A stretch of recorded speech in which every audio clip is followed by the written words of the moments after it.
ಶಿಕ್ಷಣ ಸುಧಾರಣೆಗೆ ರಾಜ್ಯ ಸರ್ಕಾರದ ಮಹತ್ವದ ಹೆಜ್ಜೆ ಇಡುವಂತಹ ಕೆಲಸಗಳು ಆಗ್ತಾ ಇದೆ.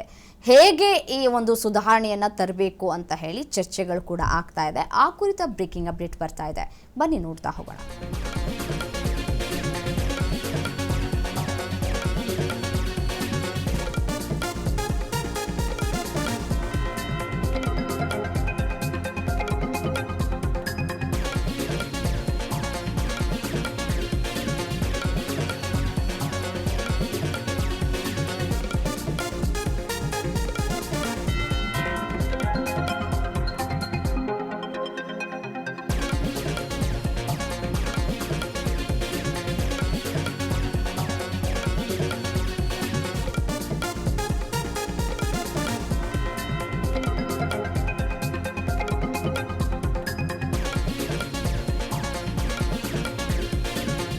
ಶಿಕ್ಷಣ ಸುಧಾರಣೆಗೆ ರಾಜ್ಯ ಸರ್ಕಾರ ಮಹತ್ವದ ಹೆಜ್ಜೆಯನ್ನ ಇಡ್ತಾ ಇದೆ. ಸಚಿವ ಸಂಪುಟ ಉಪ ಸಮಿತಿ ರಚನೆಯನ್ನ ಮಾಡಿದೆ. ಇದೀಗ ರಾಜ್ಯ ಸರ್ಕಾರ ವಿದ್ಯಾರ್ಥಿಗಳ ಸಮಸ್ಯೆಗಳ ಅಧ್ಯಯನಕ್ಕೆ ಉಪಸಮಿತಿಯನ್ನ ರಚನೆಯನ್ನ ಕೂಡ ಮಾಡಲಾಗಿದೆ. ಶಿಕ್ಷಣ ವ್ಯವಸ್ಥೆಯ ಸುಧಾರಣೆ ಆಗಬೇಕಾಗಿದೆ.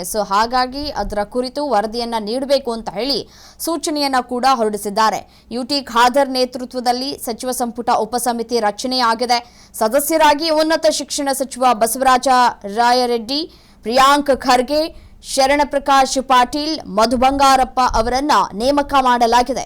5 ಸಚಿವರನ್ನ ಒಳಗೊಂಡ ಉಪ ಸಮಿತಿಯನ್ನ ರಚನೆ ಮಾಡಲಾಗಿದೆ.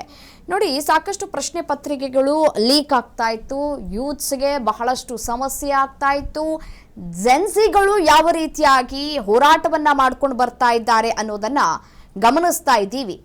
ಹಾಗಾಗಿಯೇ ಈ ಒಂದು ಸಮಸ್ಯೆಗೆ ಪರಿಹಾರವನ್ನ ಕಂಡುಕೊಳ್ಳಬೇಕು, ಪ್ರಶ್ನೆ ಪತ್ರಿಕೆಗಳು ಲೀಕ್ ಆಗಬಾರದು ಅನ್ನುವಂತಹ ದೃಷ್ಟಿಯಿಂದ ಈ ಒಂದು ಉಪಸಮಿತಿಯನ್ನ ರಚನೆ ಮಾಡಲಾಗಿದೆ. ಇನ್ನು ಇದೇ ವಿಚಾರಕ್ಕೆ ಸಂಬಂಧಪಟ್ಟಂತೆ ಮತ್ತಷ್ಟು ಅಪ್ಡೇಟ್ಸ್ ಬರ್ತಾ ಇದೆ, ನೋಡ್ತಾ ಹೋಗೋಣ. ಪ್ರಶ್ನೆ ಪತ್ರಿಕೆ ಸೋರಿಕೆ ತಡೆಗೆ ಸಮಿತಿ ಅಧ್ಯಯನ ಆಗ್ಲಿಕ್ಕಿದೆ. ಖಾಸಗಿ ಶಿಕ್ಷಣ ಸಂಸ್ಥೆಗಳ ಶುಲ್ಕ ನಿಯಂತ್ರಣಕ್ಕೆ ಶಿಫಾರಸನ್ನು ಕೂಡ ಮಾಡಲಾಗ್ತಾ ಇದೆ. ಸರ್ಕಾರಿ ಶಾಲಾ ಕಾಲೇಜುಗಳ ಮೂಲಸೌಕರ್ಯ ಅಭಿವೃದ್ಧಿಗೆ ಒತ್ತು ಕೊಡುವಂತಹ ಕೆಲಸಗಳು ಕೂಡ ಆಗುತ್ತೆ.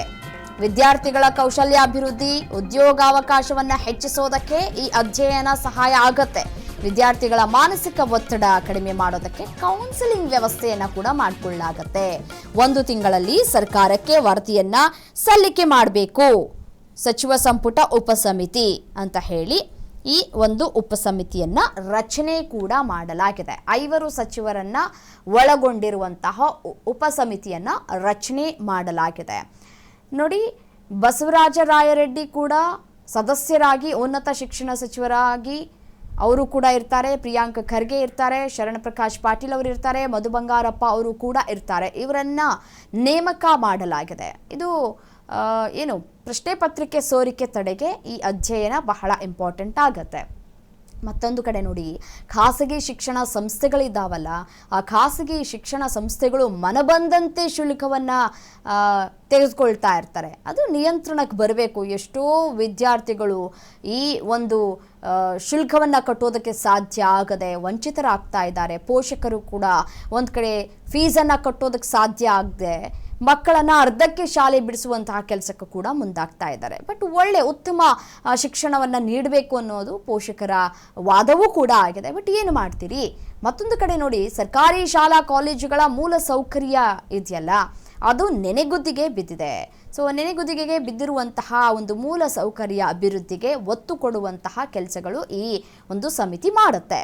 ವಿದ್ಯಾರ್ಥಿಗಳ ಕೌಶಲ್ಯಾಭಿವೃದ್ಧಿ, ಉದ್ಯೋಗಕ್ಕೆ ಅವರ ಅವಕಾಶಕ್ಕೆ ಹೆಚ್ಚಿನ ಒಂದು ಅಧ್ಯಯನ ಕೂಡ ಆಗಬೇಕಾಗಿದೆ. ಹಾಗಾಗಿ ಈ ಒಂದು ಅಧ್ಯಯನ ಕೂಡ ನಡೆಯುತ್ತೆ. ವಿದ್ಯಾರ್ಥಿಗಳ ಮಾನಸಿಕ ಒತ್ತಡ ಇರುತ್ತಲ್ಲ, ಇನ್ ಕೇಸ್ 1 ಮಾರ್ಕ್ಸ್ ಕಡಿಮೆ ಆಯಿತು ಅಂತಂದರೆ ಅವರ ಮನಸ್ಥಿತಿಯೇ ಬೇರೆ ರೀತಿಯಾಗಿ ಇರುತ್ತೆ. ಹಾಗಾಗಿ ಅವರಿಗೆ ಕೌನ್ಸಿಲಿಂಗ್ ವ್ಯವಸ್ಥೆ ಕೂಡ ಆಗಬೇಕಾಗಿದೆ. 1 ತಿಂಗಳ ಅವಧಿ, ಈ ಅವಧಿಯಲ್ಲಿ ರಿಪೋರ್ಟ್ ಕಾರ್ಡನ್ನು ಸಲ್ಲಿಕೆ ಮಾಡಬೇಕು ಅಂತ ಕೂಡ ಈ ಸಮಿತಿಯನ್ನು ರಚನೆ ಮಾಡಲಾಗಿದೆ. ಬಟ್ ಯಾವ ರೀತಿಯಾಗಿ ವರ್ಕೌಟ್ ಆಗುತ್ತೆ ಅನ್ನೋದನ್ನ ಕಾದು ನೋಡಬೇಕಿದೆ.